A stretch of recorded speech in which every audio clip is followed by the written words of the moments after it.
রোজার মাসে ভালো মতন সবাই কল লাগবে, যাতে বাড়ির থেকে সবাই যাতে ইফতার লেগে যায়। ঠিক আছে? এ আলিম ভাই, ভাই আছেন নাকি? আসসালামু আলাইকুম ভাই জান, ভালো আছেন? ভাই ওই আমার বাড়িতে একটা ছোট ইফতারের দাওয়াত করছিলাম, ইফতার আয়োজন করছিলাম, আপনারা দুজনের সপরিবার ধরে আমার ইফতার দাওয়াত হলো ভাই, মনে করে যাবেন ভাই।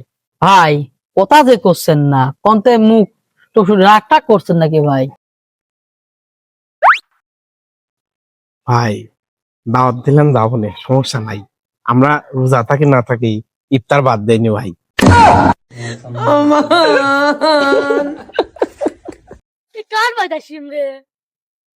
কোন বাড়ির দাওয়াত দিবে আসলাম রে ভাই? একজন রোজা থাকে না আমার পাড়ায়, আর এক ভাই দাওয়াত দাদা বিলায় ভাই নাকি গাও।